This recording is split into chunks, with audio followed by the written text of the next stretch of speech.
Et donc voilà où j'en suis après une matinée à utiliser le décapeur thermique. Donc si tu vois, je vais beaucoup plus vite que tout ce que j'ai fait en une journée à la main. C'est beaucoup mieux fait aussi, c'est plus en profondeur. J'ai essayé de me rapprocher pour te montrer. Donc tu vois là, c'est la partie que j'avais fait à la main. Il reste plein de grosses traces de colle. Voilà, assez moche. Donc je pense que je repasserai un coup après. Et là, c'est toute cette partie du mur, c'est ce que j'ai fait ce matin avec le décapeur thermique. Et comme tu vois, c'est beaucoup mieux nettoyé. Il reste beaucoup moins de colle, même si c'est pas à 100% parfait. Et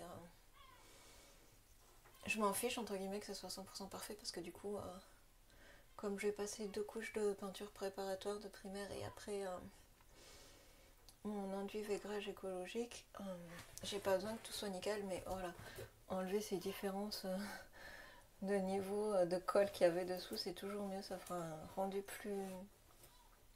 plus joli. Donc voilà, et donc je vais te montrer comment j'utilise mon décapeur thermique. Alors évidemment, là je vais pas le mettre en marche pour te montrer comment il fonctionne.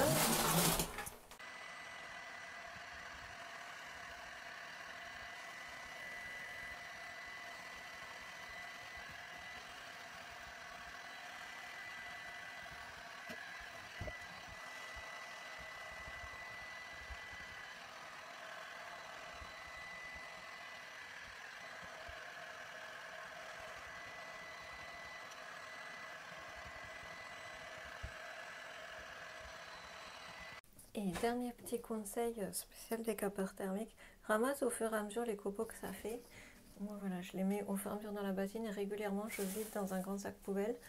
Ça évite en fait que tu aies trop de petites particules qui volent dans tes poumons, dans tes yeux, partout. Ça, comment dire, ça nettoie au fur et à mesure ton plan de travail, donc tu as plus de mobilité.